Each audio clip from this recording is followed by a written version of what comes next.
crypto-monnaies deviennent de plus en plus mainstream, mais il y a des détails qui restent encore complexes pour certains. Comment acheter les crypto-monnaies, comment les stocker, comment les échanger. Mon nom est Ibrahima. Dans cette vidéo, je vais expliquer comment l'écosystème des crypto-monnaies fonctionne.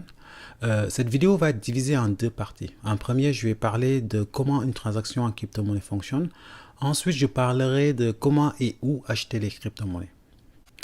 Tout d'abord, j'aimerais faire un disclaimer. Donc, cette vidéo n'est pas un conseil financier ou bien une invitation à investir dans les crypto-monnaies. Faites vos propres recherches et consultez votre conseiller financier pour toute question en relation avec vos finances. Utilisez cette vidéo uniquement à des fins d'éducation et de divertissement. Bon, voilà. J'ai déjà fait une brève introduction au blockchain et les crypto-monnaies dans la vidéo que vous pouvez trouver dans la description.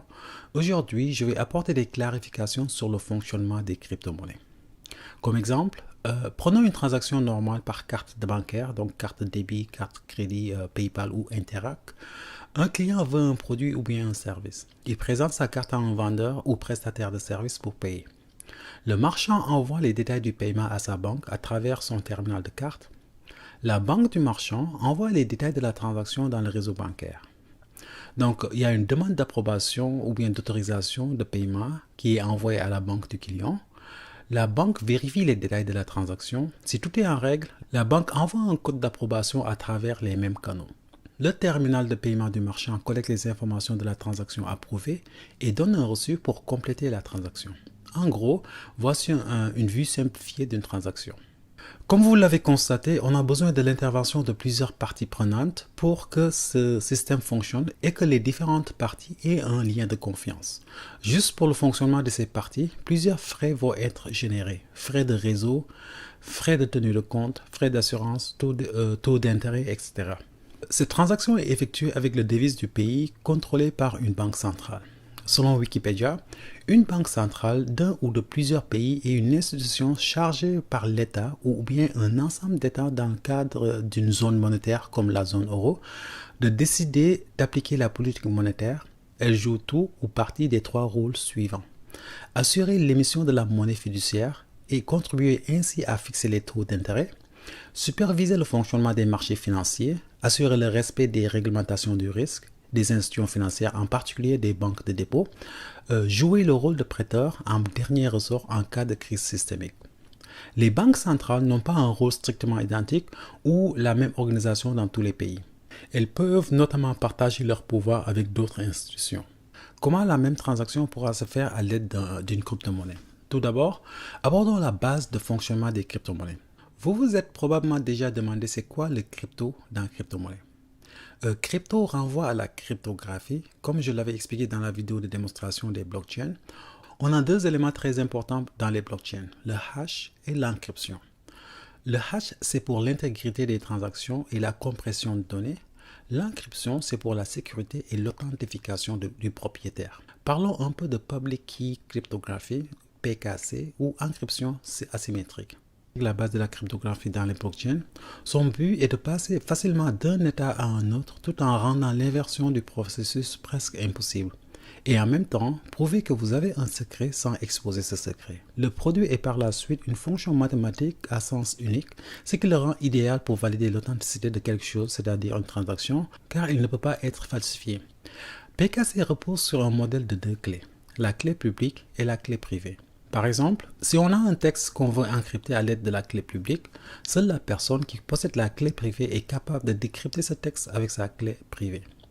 PKC est construit sur la primitive mathématique Trapdoor Functions, qui est un problème mathématique facile à calculer dans une direction et presque impossible à inverser. La résolution de ce problème prendra énormément de temps aux ordinateurs pour calculer la bonne réponse, on parle de milliers d'années.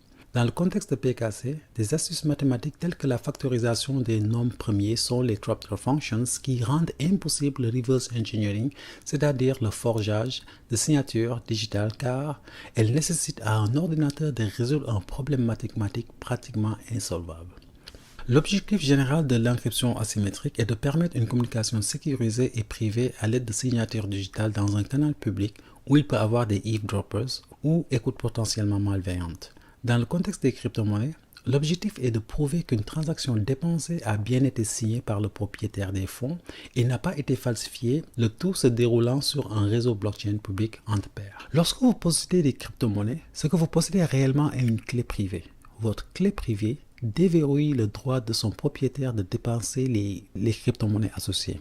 En plus d'une clé privée, il existe également une clé publique et un lien cryptographique entre la clé publique et la clé privée. Il est possible de récupérer la clé publique si vous possédez la clé privée. Cependant, il est impossible de trouver la clé privée en utilisant uniquement la clé privée. Les clés publiques et privées sont analogues à une adresse email et à un mot de passe respectivement. Alice peut théoriquement créer des milliards de clés publiques à partir de sa clé privée dont elle n'a qu'une seule et qui fonctionne comme son mot de passe privé qu'elle seule connaît, son secret. Une fois qu'Alice a créé une adresse de clé publique, cette adresse est accessible au public pour tous les utilisateurs du réseau en tant qu'adresse où ils peuvent envoyer des crypto-monnaies comme Bitcoin. Seule Alice peut accéder aux crypto-monnaies envoyées à cette adresse puisqu'elle possède la clé correspondante à l'adresse accessible au public. La clé privée d'Alice est sa signature digitale qu'elle peut utiliser pour prouver qu'elle est la personne qui a passé une transaction ou envoyé un message. Comment la clé privée, la clé publique et l'adresse sont liées? Si on prend Bitcoin comme exemple, une elliptic curve multiplication sur la clé privée donne une clé publique, ensuite un hash avec SHA-256 en plus d'un hash avec RPM-160 donne un hash de la clé publique. On appelle cela un double hash ou hash 160. Enfin, on applique sur le hash de la clé publique un encodage base 58 check pour obtenir une adresse. Ce processus permet de ne pas révéler la clé publique directement et permet aussi d'en réduire la taille. Désolé si cela semble un peu technique, tout ce qu'il faut retenir c'est que votre adresse est comme votre adresse email et les gens peuvent l'utiliser pour vous envoyer des fonds. Il est conseillé d'en générer une nouvelle à chaque transaction. Les porte-monnaies digitales en général offrent cette fonctionnalité. Pour revenir à notre transaction, prenons comme exemple Alice qui souhaite envoyer un Bitcoin à Bob via un blockchain public. Elle va créer une transaction dans son porte-monnaie en mettant le montant à envoyer et l'adresse de Bob. En plus, le porte-monnaie va ajouter une transaction source avec laquelle Alice a déjà reçu des bitcoins, contenant un montant supérieur ou égal au montant que l'on désire envoyer. Vous vous demandez pourquoi cette information. Rappelez-vous qu'un blockchain, c'est comme un livre comptable où toutes les écritures ou transactions sont consignées. Là, on parle de UTXO, Unspent Transaction Output, ou sortie de transactions non dépensées. Le terme fait référence à la quantité de crypto qui reste à quelqu'un après l'exécution d'une transaction de crypto-monnaie telle que le Bitcoin. Les UTXO sont consignés dans une base de données. Par exemple, quand votre balance affiche que vous avez 5 Bitcoins, nulle part dans le blockchain il y a une place qui affiche 5 Bitcoins dans votre compte ou adresse, car c'est un ensemble de transactions éparpillées sur un ou plusieurs blocs qui certifient la réception de ces 10 montants. Donc pour envoyer un certain montant, il faut référencer une transaction pour prouver que vous avez le montant que vous voulez envoyer. Ne vous inquiétez pas, tout ce processus est transparent à l'utilisateur. Je voulais juste faire une petite clarification du fonctionnement des balances.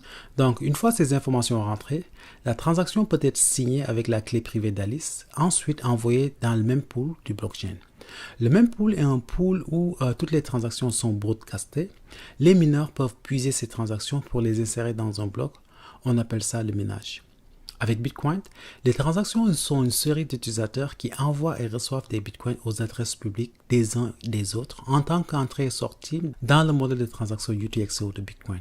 Alice peut publier sa clé publique sur le web et les gens peuvent envoyer des Bitcoins à cette adresse en sachant qu'Alice est la propriétaire de la clé privée de ses fonds. Plus généralement, les nœuds, personnes exécutant le logiciel dans Bitcoin, vérifient et valident automatiquement les transactions sur le réseau pour s'assurer qu'aucune d'entre elles n'a été falsifiée en utilisant des règles de consensus de base et des preuves cryptographiques que les paires de clés publiques et privées sont valides. C'est le consensus Proof of Work.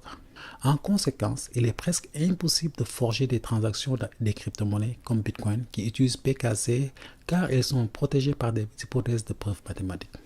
Une fois toutes les validations faites, les premières confirmations de la transaction commencent à apparaître à Bob et Bob pourra voir le montant envoyé dans son porte-monnaie. Si le porte-monnaie d'Alice n'avait pas trouvé une transaction source avec exactement un Bitcoin, disons qu'une transaction avec 1.5 Bitcoin a été utilisée, en même temps qu'une transaction pour envoyer un Bitcoin à Bob, une autre sera générée pour renvoyer 0.5 Bitcoin à Alice pour balancer son compte. C'est comme quand vous utilisez un billet de banque et on vous retourne votre change. Voilà, ça fait le tour pour la logistique. Je voulais présenter une vue d'ensemble pour mieux comprendre l'écosystème des crypto-monnaies. Il y a beaucoup de détails techniques, mais ce qu'il faut retenir, que le fonctionnement est assez simple. La complexité est en arrière-plan. En tant qu'utilisateur, tout ce qu'il vous faut, c'est une application comme Porte-Monnaie qui vous permet d'envoyer et de recevoir, et d'un autre côté, de sécuriser votre clé. Dans la prochaine vidéo,